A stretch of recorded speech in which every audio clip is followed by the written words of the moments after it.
Ça donne des images au livre et ça permet de comprendre la colère qui animait ces gens à l'époque, parce que le mois de janvier 1886 est un mois de janvier glacial.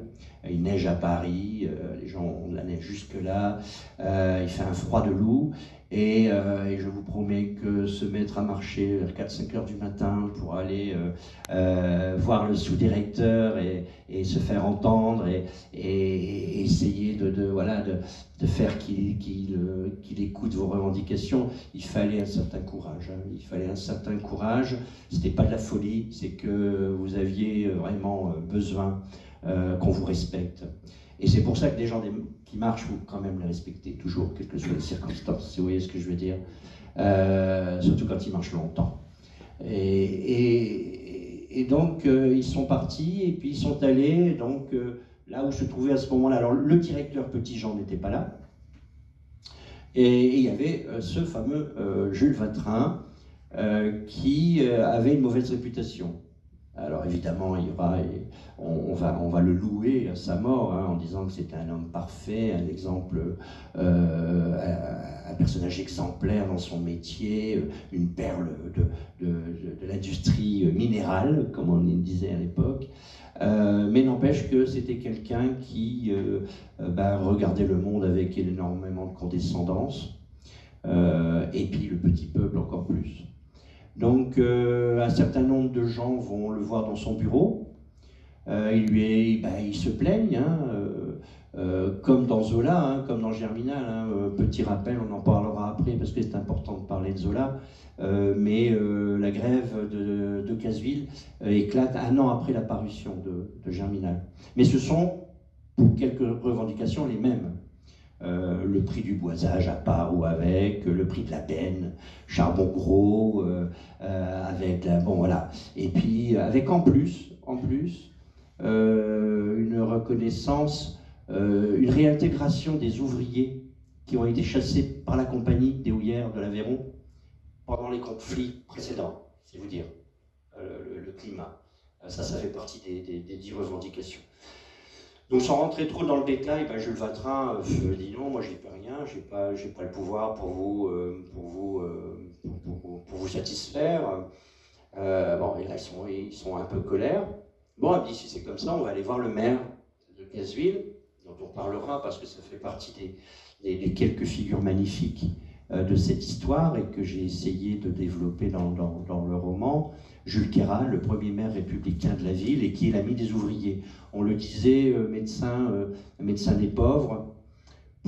S'il n'y avait qu'une chose à raconter de cet homme pour vous montrer sa bonté, c'est qu'un de ses grands projets, quand éclate cette grève, c'est de construire la mairie de Decazeville que vous connaissez, la mairie blanche, là, si vous êtes passé par là, parce que la mairie de l'époque, c'est une arrière-cour, une petite arrière-cour qui est près là-bas, sur la place, qui existe encore aujourd'hui. Et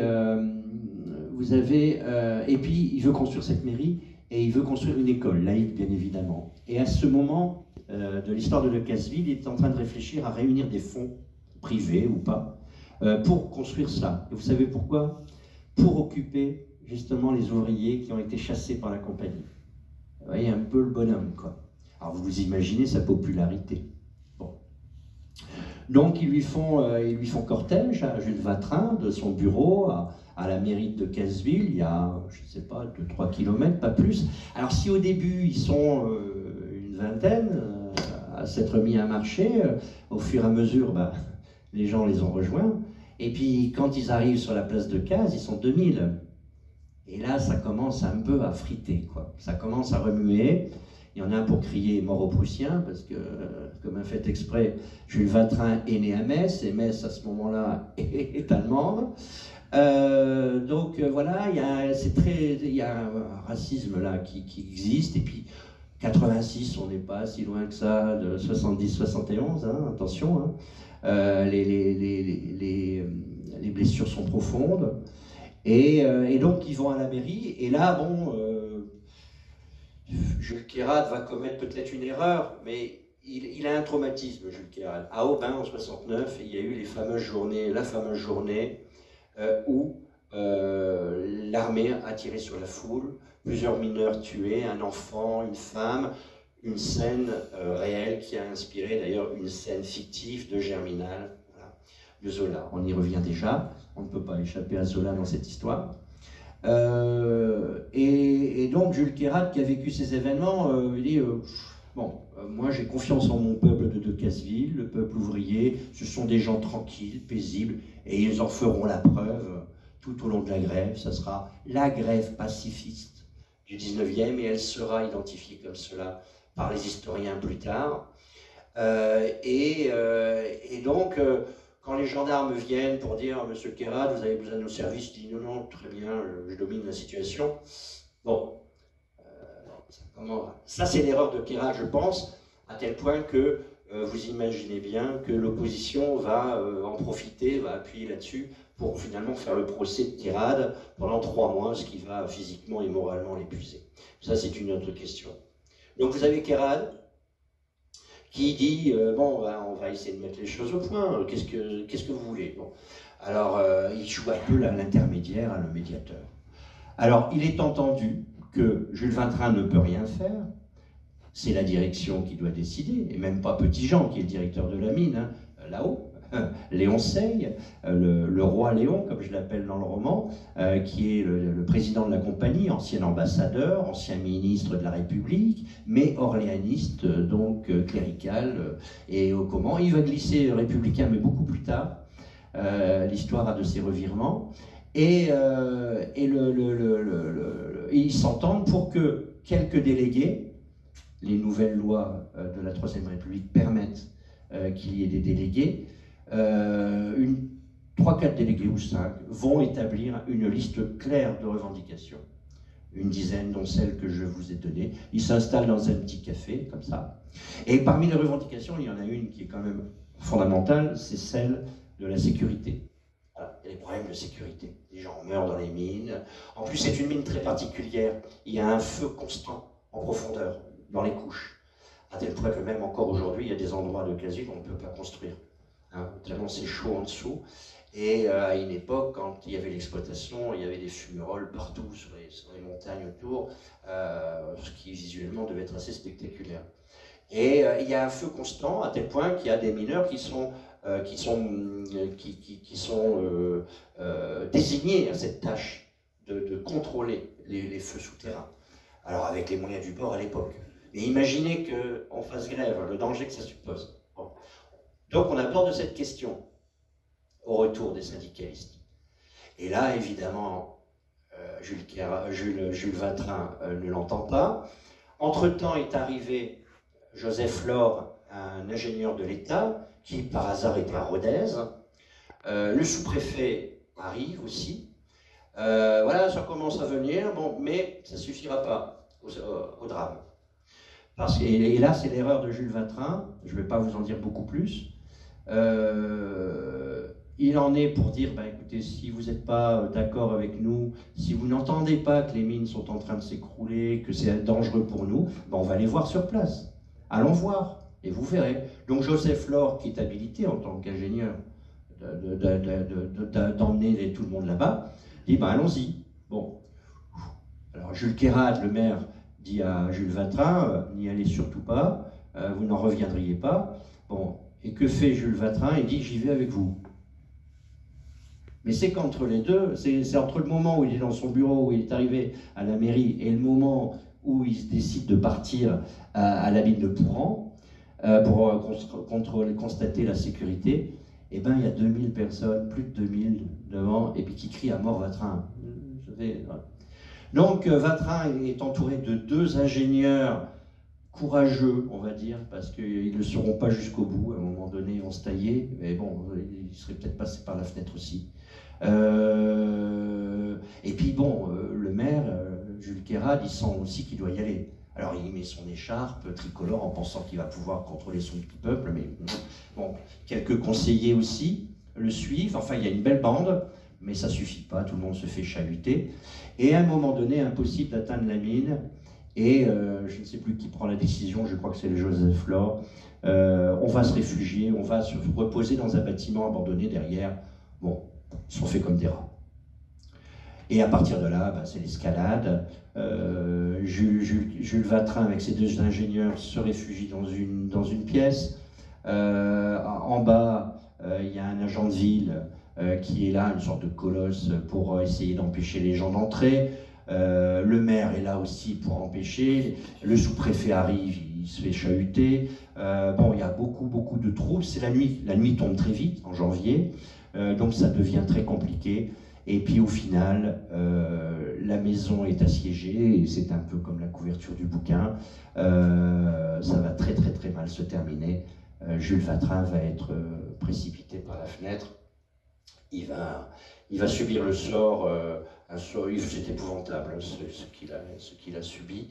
Il va mourir d'une longue agonie quand même, puisqu'il est mort peut-être 5 heures après être tombé de la fenêtre. Et puis voilà, bon, voilà, c'est le préambule, on va dire, à toute cette histoire de Casseville, de ce moment et du livre. Et vos sources sont des archives. Alors c'est énorme, les sources. Alors déjà, pour parler des sources, il faut que je parle un peu du roman précédent, celui qui est arrivé avant, Un colosse, où je racontais le destin de ce personnage invraisemblable qui était Jean-Pierre Mazas, rappelez-vous, le géant de Montastruc. On ne disait pas encore Montastruc, la conseillère. Paysan, 1847-1901. L'homme a fait les beaux jours des salles de spectacle à Toulouse entre 1875 et 1885. Vous voyez un peu, on n'est pas loin. Ça va finir par virer à l'obsession, je vous le promets. Toujours est-il que moi, je m'étais intéressé à Jean-Pierre Mazas parce qu'un jour, dans les années 80, j'étais allé au musée du Vieux-Toulouse et j'avais découvert sous la vitrine, vous la connaissez sûrement, le moulage de sa main immense et un sabot de bois qui chaussait du 47. Et je m'étais dit, mais quel est cet homme? Et ça m'avait obsédé pendant des années. Alors je savais qu'il avait été Jean-Pierre Mazas, un métayer de Montastruc, qu'il avait été lutteur, que la culture populaire, le candidaton nous racontait encore dans les années 90 quelques-unes de ses prouesses, mais j'en savais pas beaucoup plus. Et puis les années passant, j'avais réuni quelques documentations sur lui, et puis j'avais à nouveau oublié. Et puis en 2000, j'ai publié Le Colosse en 2021, en 2019, non 2018, parce que j'étais dans plusieurs projets à ce moment-là, je me dis tiens, qu'est-ce qu'il est devenu cet homme? Et j'ai fait ce soir-là ce que je n'avais pas fait, je n'avais jamais fait depuis qu'Internet existait, j'ai simplement tapé son nom. Et le premier document qui m'est venu, c'est son acte de décès, qui était en partie en contradiction avec tous les éléments que j'avais eus. Et là, j'avais commencé à mener une enquête. Alors, je vous recommande le livre, hein, ça s'appelle Un colosse, et où je raconte donc le destin spectaculaire de cet homme qui, à l'adolescence, a fini par devenir un géant de 2,20 m, qui a fait des prouesses, qui est devenu lutteur avant de devenir un phénomène de foire et une curiosité pour la science. Mais quand on fait de l'histoire, quand vous savez, ceux qui font de l'histoire savent ça, c'est qu'il y a peu de sources pour les paysans. Aujourd'hui comme hier, et encore moins au XIXe siècle, même quand on a été un géant. Donc à la base de cette enquête, j'avais des rumeurs, j'avais quelques élus locaux, quelques érudits locaux qui avaient raconté des choses, bon, à mon avis, sujettes à caution. J'avais un rapport médical, puisque quand il était devenu curiosité pour la science, et bien évidemment, il y avait eu un rapport qui était sur Internet aussi, une photo, voilà. Et j'étais parti de très peu. Alors beaucoup de choses me sont venues après la parution du bouquin, parce que évidemment des gens sont venus à moi en me disant ouais, je sais ça, il y a ça, il y a ça. Mais quand j'étais en pleine enquête, je ne trouvais pas grand-chose, sauf sur la période où il avait été lutteur à Toulouse pendant 10 ans. Et là, la presse, il n'y avait pas encore une presse sportive, mais il y avait pas de compte rendu de lutte, mais au moins les combats étaient annoncés. Voilà. Et il avait beaucoup combattu à Lavore aussi. Bon, donc j'ai été dans les sources, etc. Mais évidemment, j'ai dû inventer certaines choses.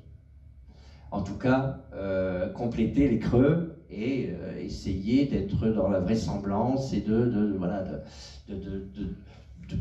raconter dans la plus grande cohérence la vie d'un homme qui était paysan. Je raconte tout ça parce que c'est très important pour 1886, l'affaire Vatrin. Je suis persuadé que j'ai évidemment plein de sources qui m'ont échappé pour le Colosse, et qu'à un moment ou à un autre, il m'en viendra. Par le plus pur des hasards, et notamment si je suis attentif dans certains endroits, notamment les brocantes, et notamment les brocantes de villages reculés où, où des fois on a des trésors qu'on ne soupçonne pas, des imprimés, voilà. Et un jour, à Marciac-Vallon, sur le marché de la brocante de Marciac-Vallon en août, alors ça c'était en 2019, je vois 2 volumes de l'illustration pleine peau, mais impeccable, 1885-1886. Et évidemment, je n'imaginais pas que je tenais le titre de mon roman déjà. Et puis je n'hésite pas une seconde, la personne qui les vendait ça 10 €, j'ai dit tout de suite c'était lourd et tout, j'étais content de mon affaire. Et je rentre à la maison et la première chose que je fais c'est d'ouvrir, pourquoi 86, pas 85, 1886. Et je tombe sur la scène de crime de Jules Vatrin. Là il y a un signe, quand vous êtes auteur traditionnellement de romans noirs, de polar, que vous tombez sur une scène de crime, alors vous voyez, bon, on a choisi une couverture colorée pour attirer en librairie et tout. Elle est inspirée de l'image originale que vous retrouverez dans le documentaire ou que vous verrez sur mon site, et qui est de l'illustration, prendre comme ça. Déjà, waouh, c'est spectaculaire, très inspirant. L'image en elle-même raconte énormément de choses. Et puis, presque à chaud, le compte-rendu du meurtre, que bien sûr je vais m'employer plus tard à décortiquer, parce que même raconter une semaine après le meurtre, c'était plein d'invraisemblances et d'erreurs, parce qu'il y avait confusion, il n'y avait pas de journaliste sur place, le déroulé de cette tragédie, les premiers comptes rendus ont été faits par des témoignages divers et variés, au plus près. Et au plus près, les gens ils avaient autre chose à faire que d'avoir une vie objective et d'ensemble sur les choses. Ils étaient dans le feu de l'action, bon, bref. Mais donc déjà, quand même, très intéressant. Et puis, donc, la scène de crime, où déjà, bien dessinées, les pièces avec la trace de la main, la trace ensanglantée de la main de Vatrin sur le mur, bon, waouh. Et donc, je demande à ma compagne, qui est aveyronnaise, je dis, mais cette affaire Vatrin, bizarrement, ça résonnait en moi. Ben, elle me dit, oui, on en parle encore dans la région. Et j'en ai eu la preuve, plusieurs fois ensuite. Ben, je dis, écoute, fais-moi une petite enquête. Il faut avoir de bons conseillers, de bons documentalistes quand on travaille. J'ai fait moi une petite enquête aux archives pour voir ce qui était écrit là-dessus.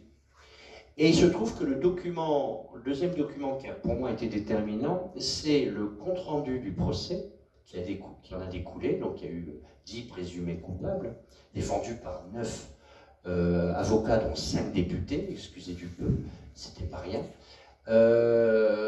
Et le document imprimé à Toulouse en 1886, il y en avait un exemplaire, il n'était même pas détaché. Là, à l'époque, on détachait les feuillets avec un coup de papier. Et là, je dis, c'est incroyable, j'ai un meurtre. Bon, je savais maintenant que ça avait provoqué une grève formidable. Et j'ai un procès, quoi. Il n'y a rien de mieux pour un romancier. La tragédie se joue toujours en 3 actes, vous le savez. Donc, à partir de là, j'ai dit, allons voir un peu plus près. Je suis allé à la SPIB, l'association de sauvegarde du patrimoine industriel du bassin de Casseville. Je demande à Michel, qui malheureusement n'est plus de ce monde, qui était le directeur, le président de l'association, je lui demande s'il y a un dossier Vatrin. Ah, il me dit oui, il y a 2 dossiers là. ce qui est quand même assez incroyable, c'est que c'est une source dont je ne pouvais pas imaginer l'utilité, et même je ne pouvais pas imaginer son existence. C'est une source qui a été sauvée de la destruction. Parce que quand ils ont vidé les bâtiments des houillères de l'Aveyron, à Decazeville, tout ça partait à la benne. Et il y a eu, évidemment, des militants qui ont eu le nez de sauver des trucs.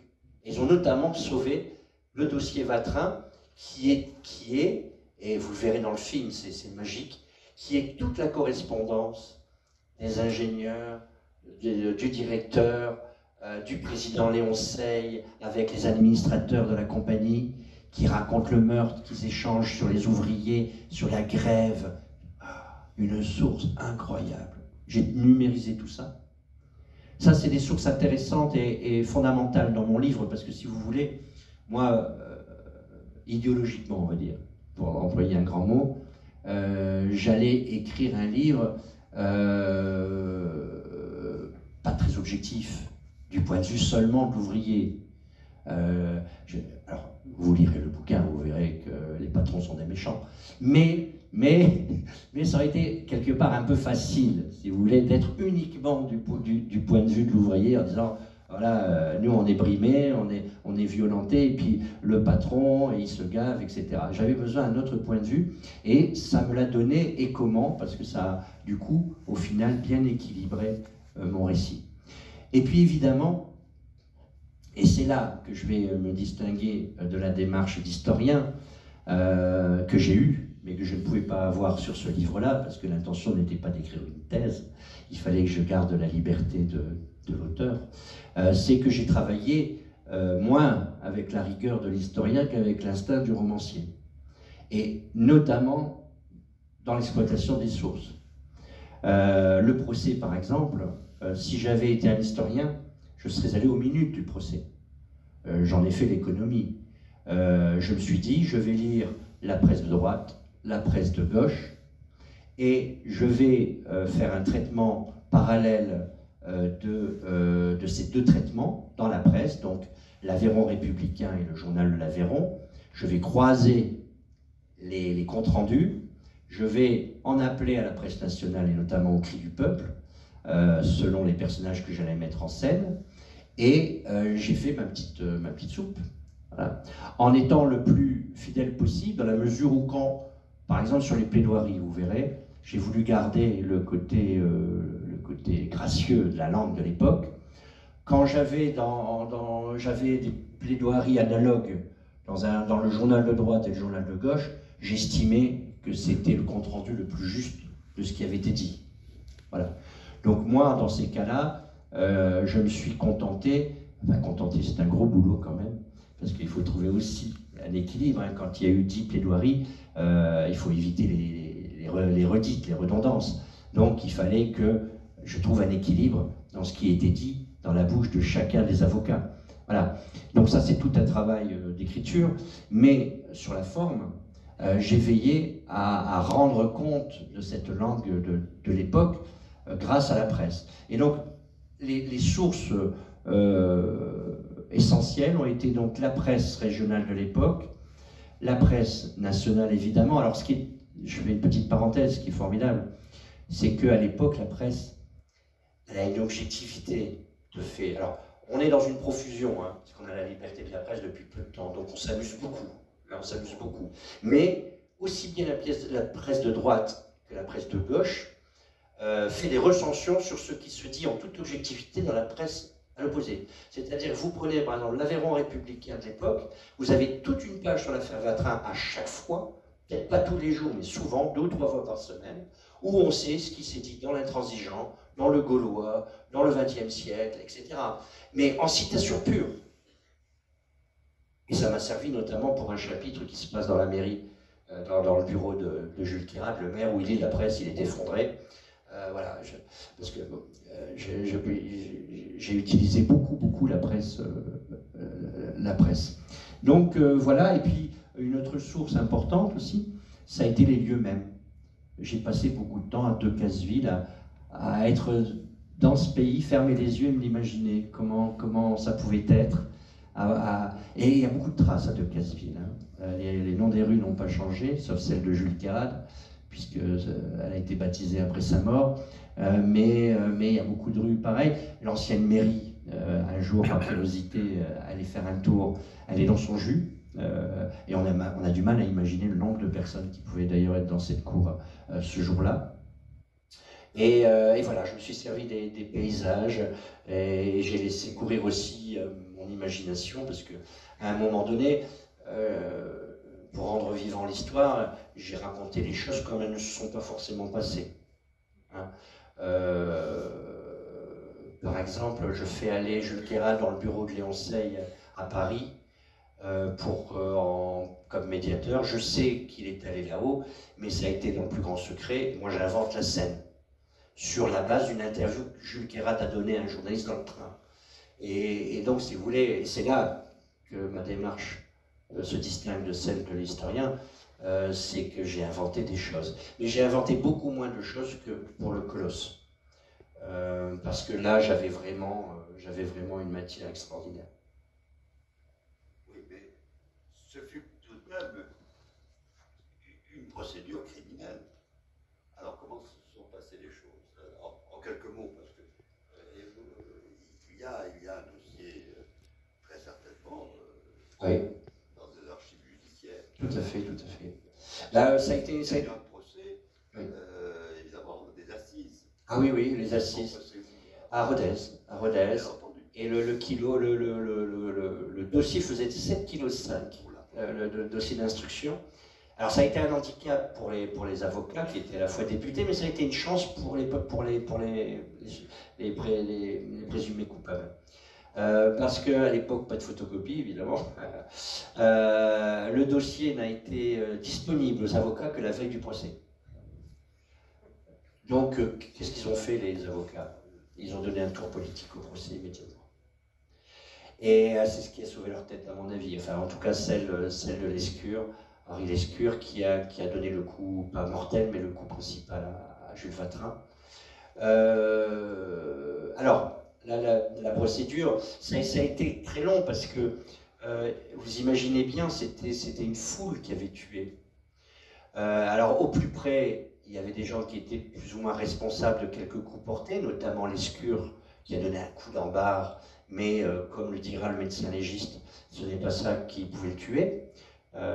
Aucun coup porté était mortel, mais tous les coups ont concouru à la mort de Vatrin. Aussi, ça a évité d'abord, il n'y a pas eu préméditation, on en a très vite convenu. Là, c'était important quand même, hein, pour garder la tête sur les épaules. Et puis surtout, les témoins étaient les protagonistes du drame. À partir du moment où les deux ingénieurs qui accompagnaient Vatrin s'étaient enfuis, hein, à partir du moment où Jules Quérade, l'ami des ouvriers, ne voulait pas les accabler, et d'ailleurs il n'a jamais, même pendant le procès, mentionné la présence de l'un ou de l'autre sur le lieu du crime, c'était compliqué l'instruction. Alors ça s'est fait, évidemment, sur des dénonciations.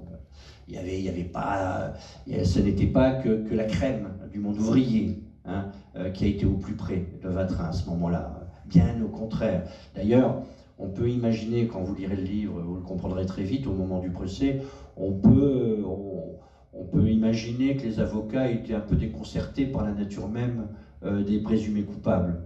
Parce que c'était des gens qui n'étaient pas les plus dignes, hein, du monde ouvrier. Ils avaient fait, il y en avait même un qui avait été poursuivi pour atteinte aux bonnes mœurs. Il y en avait un, c'était un alcoolique notoire, bagarreur, comme c'est pas possible.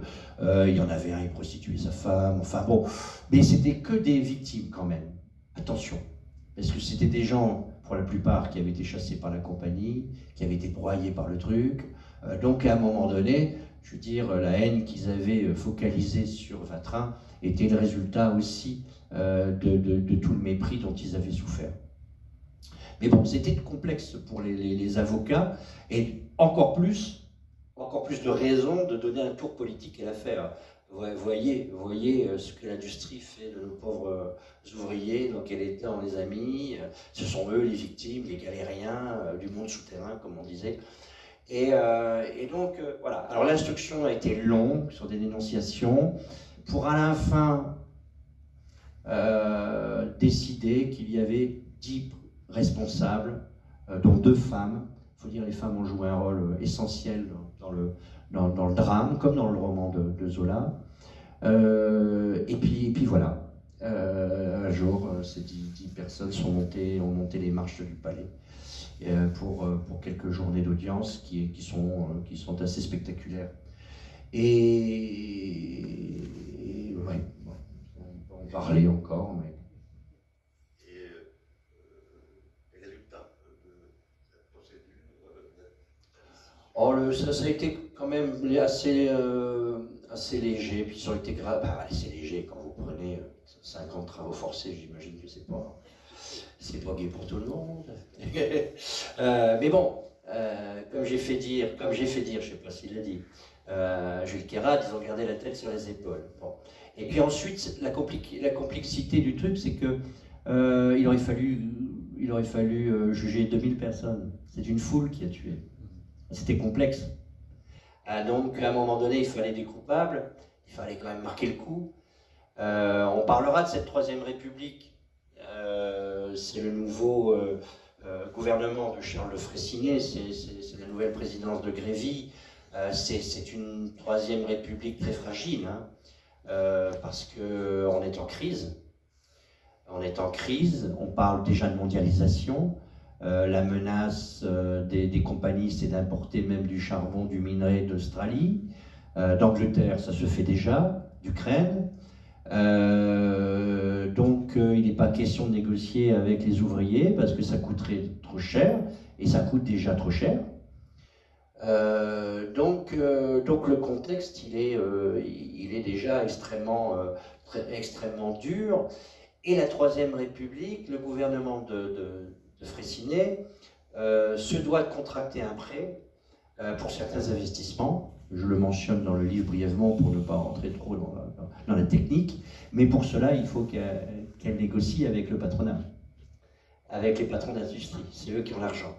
Alors, ils sont très très embêtés. Voilà. Alors, c'est pour ça que, bon, c'est d'une grande violence feutrée, je dirais. Ça peut relever de l'oxymore, mais c'est un peu ça, quoi. Et c'est très très tendu, puis à un moment donné, ça suffit, quoi. Il convoque quand même le roi Léon au Sénat pour lui dire 2 mots en disant, bon, monsieur Léon, est-ce que vous pourriez adoucir votre position, parce que la compagnie ne veut rien céder.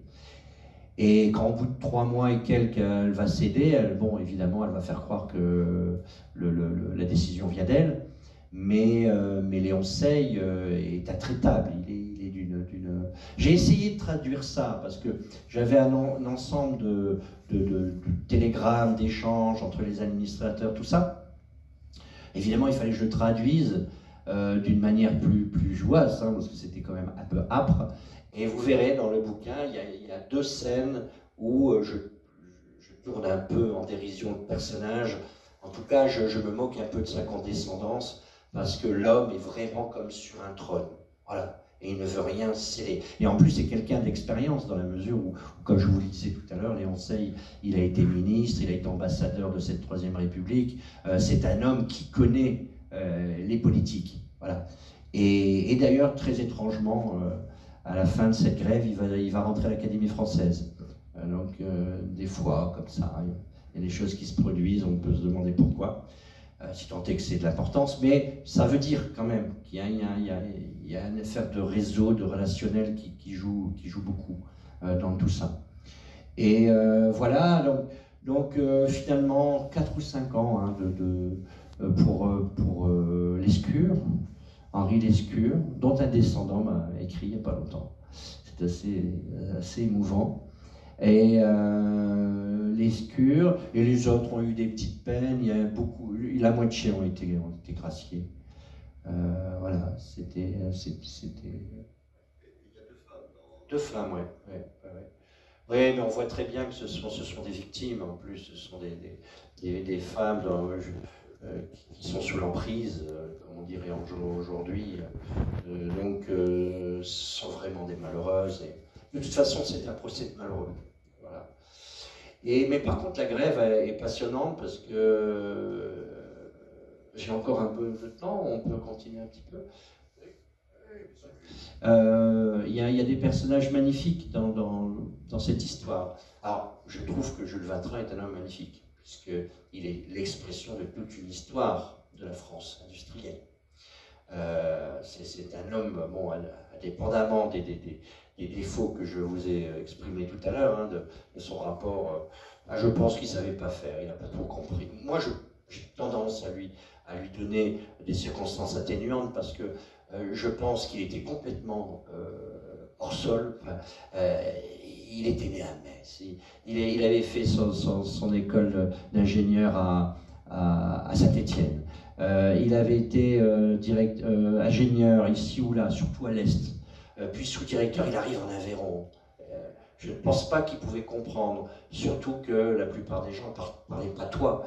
Et il y avait une barrière. Je ne le dis pas dans le livre, mais il y avait certainement cette barrière de la langue et de la mentalité. Après, on peut tout inventer. Donc c'est un personnage intéressant par le parcours. Et à travers lui, on voit que la France était parsemée d'unités industrielles, même petites, à l'Est, partout dans le Nord, même dans Lozère, à Alès. Il y avait des mines partout, des industries, des fonderies. C'est assez passionnant de constater ça. Donc c'est un personnage à travers lequel on découvre une économie de la France au XIXe siècle. Et puis ensuite, il y a Jules Kérat, donc, qui est pour moi le personnage central du livre, le plus émouvant, le plus extrême, et je ne vous en dis pas plus parce qu'il a un destin incroyable. Et le troisième, c'est Émile Basly, ce qui va nous permettre de glisser vers Jean Jaurès. Voilà, parce que, si vous voulez, et on va parler de Zola du coup, parce que Émile Basly, il est tout frais député des Hauts-de-Seine, mais il a été mineur de fonds pendant 17 ans, il est descendu à la mine à 13 ans, il a été orphelin très vite, il a été confié à des mineurs, voilà, il connaît bien. Et puis il a été un des protagonistes de la grève d'Anzin, grève musclée. Il a été viré par la compagnie des houillères d'Anzin, je ne sais pas si on les nomme comme ça, mais elles étaient identifiées vraiment par rapport à Anzin. Excusez-moi. Et donc à partir de là, il va se réfugier chez sa femme, qui tient un estaminet à Anzin. Ça vous rappelle rien? Et cet estaminet va devenir un lieu de réflexion politique. Et donc Émile Basly, c'est Étienne Lantier dans Germinal. Zola s'est inspiré à la fois du drame d'Aubin, pour la fameuse scène que vous connaissez, hein, où Maheu est tué, tout ça, et puis la scène de taverne de Staminet, où se jouent les réflexions politiques, etc., avec Étienne Lantier. Basly, c'est ça. Et il vient d'être élu député. Quand la grève de Decazeville éclate, il déboule à Decazeville. Et il y reste pendant 3 mois. Il va remonter à Paris une fois pour interpeller le gouvernement. Mais ce qu'il dit aux ouvriers, c'est si je dois partir, je serai remplacé. Et ça sera le cas quand il devra partir. Ça sera le cas aussi pour les journalistes du Cri du Peuple qui seront auprès des ouvriers pendant 3 mois. Il y a les journalistes du Cri du Peuple. Il y a 2 journalistes, dont Duc Quercy, qui vont être emprisonnés pendant plusieurs mois. Des journalistes vont venir les remplacer.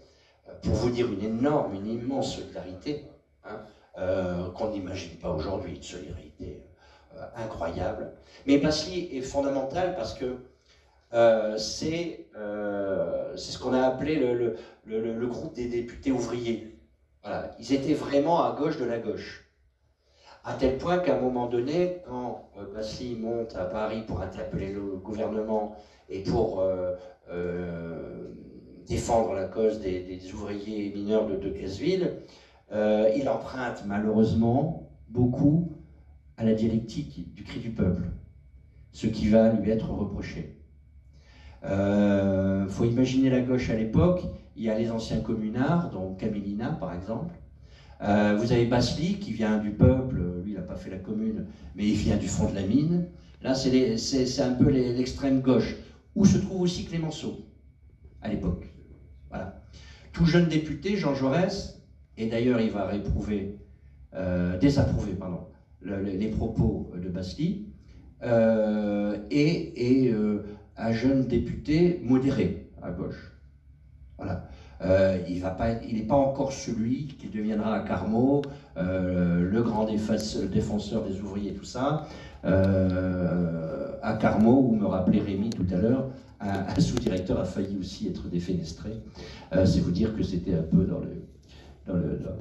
dans les habitudes du pays. Mais donc ce personnage est extraordinaire, Basly. Alors l'histoire est rigolote parce que donc ils vont gagner d'une certaine façon, les mineurs de Decazeville, ils ne vont pas gagner grand-chose. Tout ça pour ça, on pourrait dire à la fin. Mais ça a été un beau combat. Basly va continuer sa vie politique et il va devenir le maire de Lens. Il va mourir en 23, très modéré. Très modéré. Il va même s'opposer à un moment donné aux gens parmi lesquels il se trouvait, ouais, auprès de qui il était. Juste une réflexion que m'a transmise Rémi tout à l'heure. C'est qu'en effet, comme vient de le dire Pascal, Jean Jaurès s'est très peu manifesté sur cette affaire de Vatrac, et ça a construit sa philosophie du progrès social sans un combat mortel, c'est sans violence. C'est vraiment l'apôtre de la paix et qui a réprouvé ce côté un peu trop violent de cette affaire-là. D'ailleurs, est-ce qu'on peut, oui, alors, lire le petit passage il faut aussi penser à l'acheter. Non, mais je ne parle pas de ça, on verra plus tard. Mais, parce que évidemment, je devais évoquer Jaurès dans cette histoire. Donc, au chapitre 12, voilà comment ça commence. Est-ce le signe d'une époque incertaine, d'une république fragile? Jaurès, fraîchement élu à gauche, a trouvé d'une choquante et inutile violence le discours de Basly. Dans tous les scrutins, Jaurès votera pour le gouvernement et pour l'accompagner. Il se justifiera plus tard. Lorsque les ouvriers de Decazeville eurent tué l'ingénieur Vatrin, Basly, novice encore à la politique sociale, portait à la Chambre une déclaration rédigée par les hommes du Cri du Peuple, qui contenait presque un commencement d'apologie anarchiste du meurtre, bien plus que la revendication du droit ouvrier et l'affirmation de la pensée socialiste. Voilà. C'était la position de Jean Jaurès à ce moment-là. Et après, enfin, comme je vous dis, hein, mon intention, c'était pas de faire une thèse, hein, donc j'ai choisi un axe d'écriture et un axe romanesque. Donc, il me fallait évoquer les incontournables, donc convoquer de temps en temps Jaurès, Juliette, Louise Michel, parce que ce sont les grands esprits politiques de l'époque. Hein. 1886, c'est l'année où Louise Michel publie ses mémoires. Hein. C'est une année riche, hein, quand même. Hein. Et alors Zola, revenons-en à Zola quelques instants, si on peut se le permettre. Je vous ai dit comment dirais-je, son implication indirecte, puisque là, visiblement, il est partout dans cette histoire, mais pour le coup, c'est pas lui le responsable de la grève. Et pourtant, on va l'accuser d'avoir été l'instigateur de la grève. C'est assez rigolo.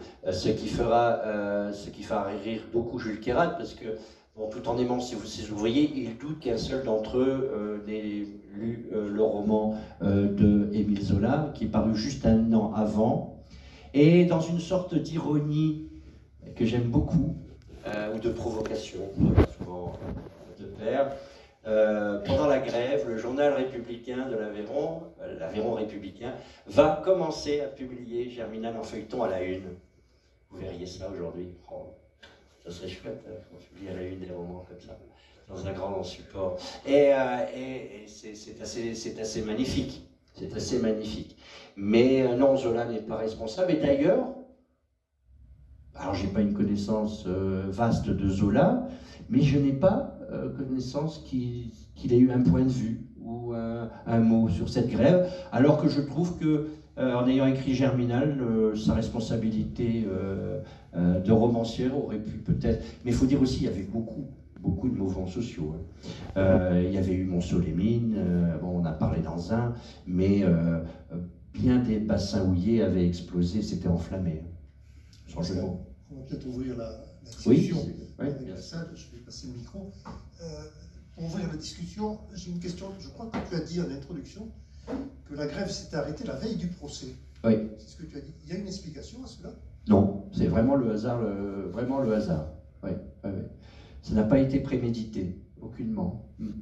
Mais j'avoue que j'ai été troublé parce que j'aurais eu... c'est le genre de hasard qu'on ne s'autorise pas quand on est romancier. C'est téléphoné, quoi. Enfin, mais c'est comme ça, c'est l'histoire. Voilà. Il y a une explication à la fin de la grève, indépendamment du jour.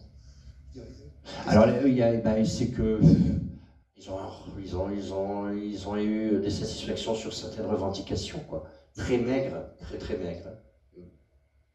Et à un moment donné, trop, c'était trop. Ils pouvaient tenir longtemps parce que la singularité du bassin de Decazeville, c'est qu'il y avait une liaison bien plus forte avec le pays. Et souvent, des ouvriers avaient encore un petit lopin de terre, un petit jardin. Et il y a une entraide, au-delà de l'entraide nationale, voire internationale qu'il y a eu sur ce conflit, parce qu'on a même envoyé des trains entiers de denrées pour soutenir les mineurs de Decazeville, une solidarité extraordinaire. Au-delà de ça, ils pouvaient tenir grâce à l'entraide du territoire. C'est assez magnifique, cette histoire-là. Cette grève, on n'en a pas trop parlé là, mais je le raconte, c'est magnifique.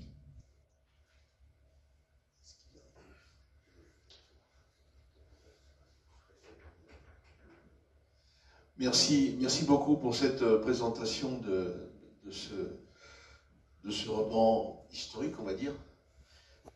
J'avais eu l'occasion de lire et de voir le documentaire sur Metal Europe aussi. Donc, Merci.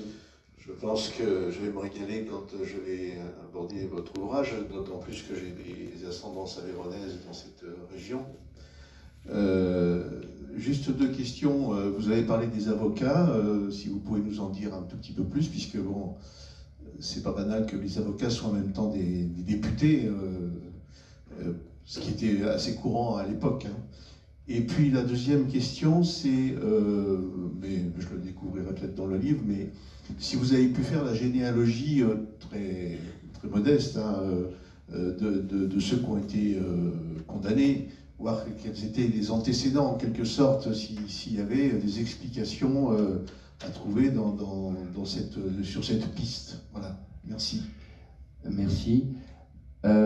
Sur les avocats, c'est assez fréquent, hein, parce que justement j'ai regardé, je me suis intéressé à la composition de l'Assemblée, de la Chambre, après ces élections de 1800, c'était quelle année l'élection présidentielle, 85.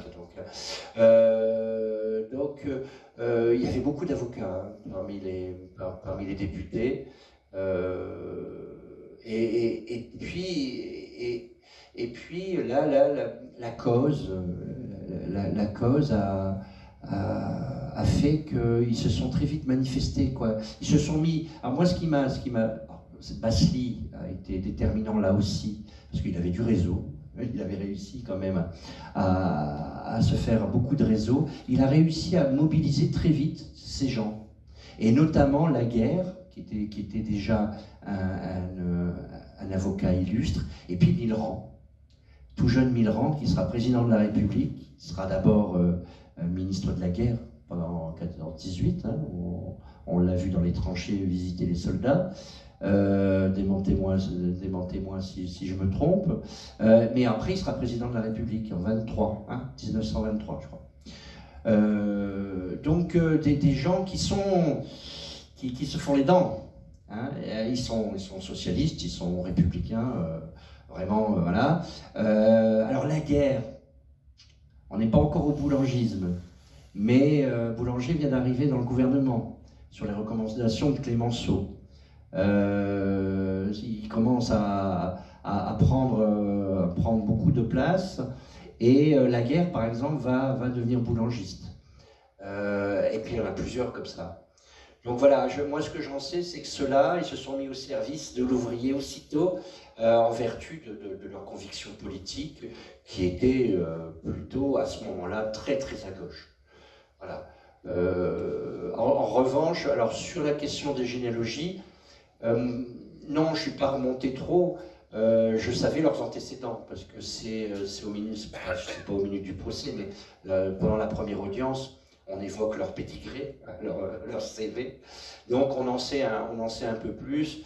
Bon, c'est comme ça que j'ai su que Lescure, il avait eu quelques condamnations, mais pour des délits négligeables, mais bon, qui marquent quand même, qui révèlent un caractère quand même colérique et un peu excessif, pour le moins. Un coup de sabre, on peut considérer ça comme un geste excessif. Et puis un pauvre garçon là, une sorte de Gavroche, qui est surtout, dont les antécédents étaient surtout liés à la consommation d'alcool, voilà, et puis il avait eu un problème de mœurs, enfin bon, qu'il avait oublié. Voilà, vous verrez, j'ai essayé d'être le plus objectif possible, mais j'ai pas voulu non plus trop les accabler, mes gaillards. Non, c'est vrai, c'est là où le romancier a certaines libertés. Sur 135 témoins, je crois, j'en ai éliminé une quarantaine, parce que ça aurait été illisible, et j'en ai éliminé quelques-uns qui accablaient un peu trop mes pauvres gars, quoi. Voilà,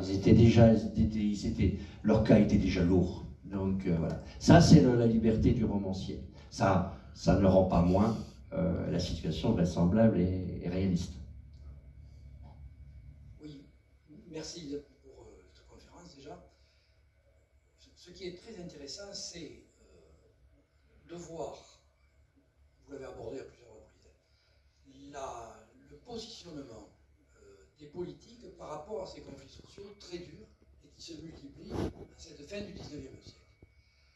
Alors, au départ, c'est des politiques très engagées, Assis et d'autres, qui vont intervenir directement pour soutenir les grévistes.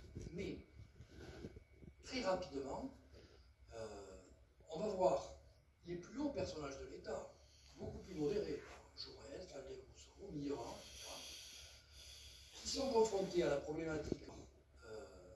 On ne peut pas